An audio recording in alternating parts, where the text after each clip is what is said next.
بسم الله الرحمن الرحيم نحمده ونصلي على رسوله الكريم أما بعد فقد قال الله تعالى في كلامه القديم في القرآن المجيد بعد أعوذ بالله من الشيطان الرجيم بسم الله الرحمن الرحيم أم حسبتم الناس على ما آتاهم الله من فضله صدق الله العلي العليم எல்லா புகழும் அல்லாஹ் ஒருவனுக்கே உரித்தாகட்டுமாக.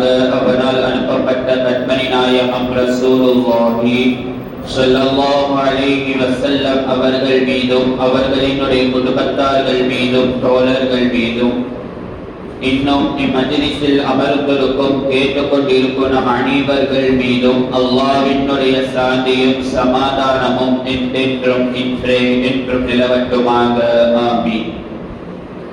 கண்ணியத்திற்கும் மரியாதைக்குரிய அல்லாஹ்வின் நல்லடியார்களே, அல்லாஹ் சுப்ஹானஹு வ தஆலா எல்லா விதமான படைப்புகளையும் இரண்டாக படைத்து வைத்திருக்கின்றான்.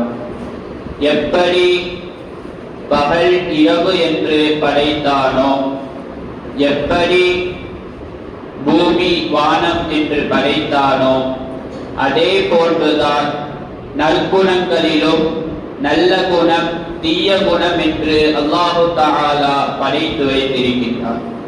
எந்த ஒரு மனிதனிடத்தில் நற்குணங்கள் அதிகமாக காணப்படுகிறதோ அவனுடைய வாழ்வு மிகவும் அழகான ஒரு வாழ்வாக இருக்கும். அதே எந்த மனிதனிடத்தில் அதிகமாக தீய குணங்கள் காணப்படுகிறதோ அந்த மனிதனுடைய வாழ்க்கை என்பது மிகவும் மோசமான ஒரு வாழ்க்கையாக அமைந்துவிடும். அப்படி நம்மிடத்தில் இருக்கக்கூடாத ஒரு தீய குணம் என்பது பொறாமை.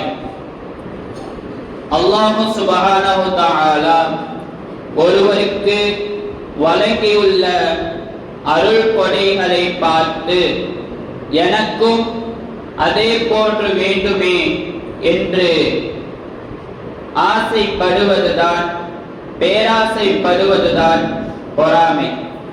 எப்படி அவன் மட்டும் நன்றாக இருக்கிறான், நான் இப்படியே இருக்கின்றனே என்று அடுத்தவர்களை பார்த்து பொறாமை கொள்வது என்பது மிகவும் தீய குணங்களில் ஒன்றாக இருக்கும். என்னதான் நாம் அமல்கள் செய்தாலும் சரி, தீய குணங்கள் நம்மிடத்தில் இருந்தது என்று சொன்னால் ஓட்ட பாத்திரத்தில் தண்ணீரை ஊற்றுவதை போல எந்த அமல்கள் செய்தாலும் அது நமக்கு பிரயோஜனமாக இருக்காது. ரசூலுல்லாஹி ஸல்லல்லாஹு அலைஹி வஸல்லம் அவர்கள் சொல்லுவார்கள், ஈயாக்கும், உங்களை நான் எச்சரிக்கை செய்கிறேன், வல் ஹஸத, பொறாமையிலிருந்தும் உங்களை நான் எச்சரிக்கை செய்கிறேன், ஃபஇன்னல் ஹஸத யஅகுலுல் ஹஸனாத்தி, பொறாமை என்பது உங்களுடைய நற்காரியங்களை, நீங்கள் செய்யக்கூடிய அமல்களை, நீங்கள் செய்யக்கூடிய எல்லா விதமான அமல்களையும் சாப்பிட்டுவிடும்.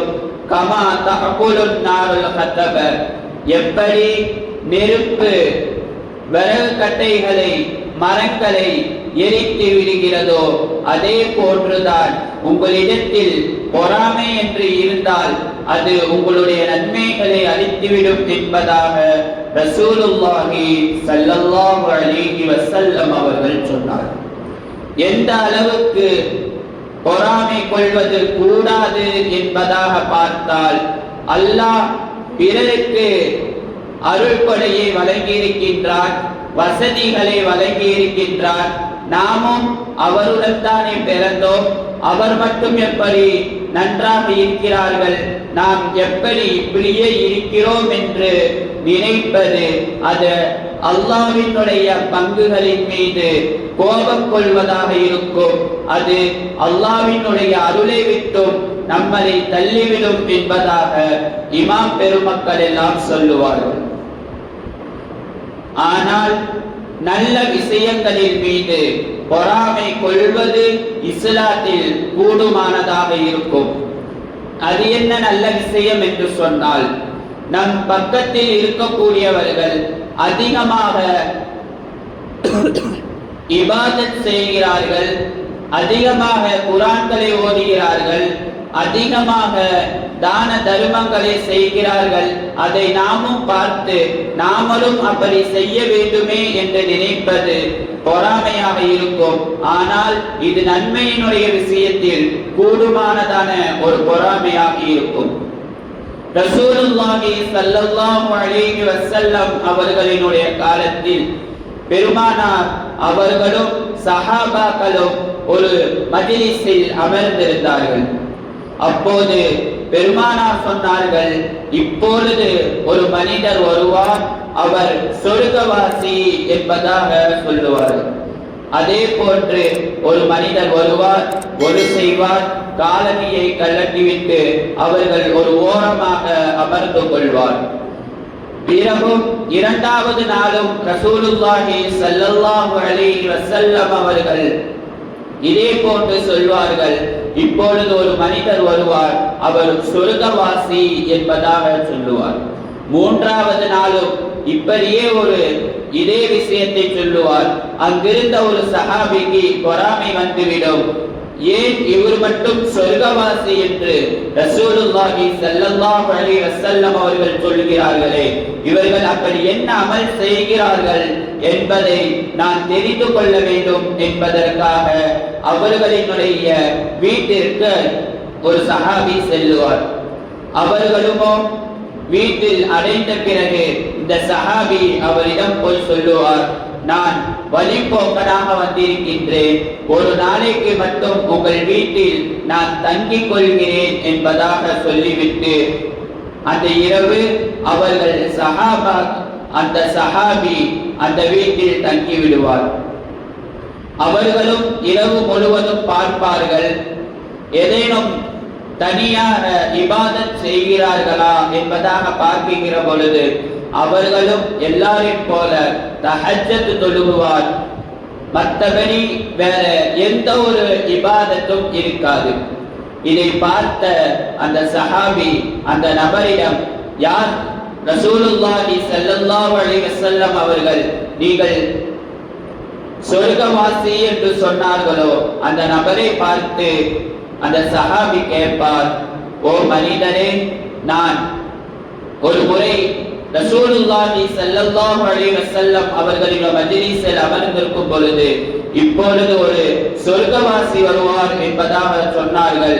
ஆனால் நீங்கள் வந்தீர்கள், நீங்கள் என்ன அமல் செய்கிறீர்கள் என்பதை பார்க்க வேண்டும், ஒரு பொறாமையுடன் நான் வந்தேன் என்பதாக கேட்கும் பொழுது அந்த மனிதர் சொல்லுவார், நான் அவ்வளவு எந்த ஒரு அமலும் செய்வதில்லை, நான் உண்டு, என்னுடைய வேலை உண்டு என்பதாக நான் இருப்பேன் என்பதாக அந்த மனிதர் சொன்னதாக அந்த சஹாபி சொல்லுவார். இதிலிருந்து நமக்கு என்ன தெரிகிறது என்று சொன்னால், அடுத்தவர்கள் என்ன அமல் செய்கிறார்கள் என்பதை அவர்கள் ஏதேனும் ஒரு அமல் செய்தால் அந்த விஷயங்களில் பொறாமை கொள்வது என்பது மார்க்கத்தில் கூடுமானதாக இருக்கும். அவர்களினுடைய செல்வத்தை குறித்து, அவர்களினுடைய வசதியை பார்த்து எனக்கும் இந்த மாதிரி வேண்டுமே என்று பொறாமை கொள்வது அது நாம் செய்யக்கூடிய அமல்களை எரித்துவிடும் என்பதாக ரசூலுல்லாஹி ஸல்லல்லாஹு அலைஹி வஸல்லம் அவர்கள் சொன்னார்.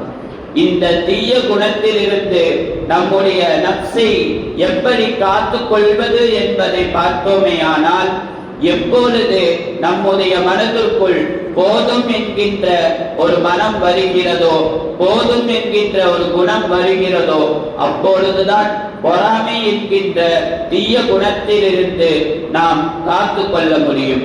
அல்லாஹ் எனக்கும் தந்திருக்கின்றான், எனக்கு கொடுத்த வரைக்கும் அல்ஹம்துலில்லாஹ் என்று சொல்லக்கூடிய ஒரு பக்குவ நிலை எப்பொழுது நமக்கு வருகிறதோ அப்போதுதான் நாம் பொறாமையிலிருந்து நாம் காத்து கொள்ள வேண்டும். அல்லாஹு தஆலா பெருமானாரிடம் நீங்கள் இப்படி துஆ செய்யுங்கள் என்று சொன்னார்களே, ஹாசிதின் இதா ஹசது, பொறாமைக்காரர்களில் இருந்தும் நான் உன்னிடம் பாதுகாவல் தேடுகிறேன் என்று குர்ஆன் நமக்கு சொல்லித் தரும்.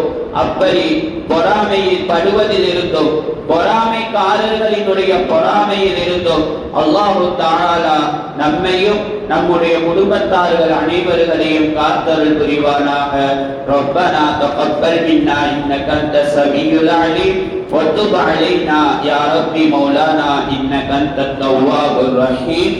ஸல்லல்லாஹு தஆலா வஸல்லம் அலா கைரி ஹல்கிஹி ஸய்யிதினா முஹம்மதின் وعلى آله وأصحابه أجمعين والحمد لله رب العالمين. صلى الله على محمد صلى الله عليه وسلم.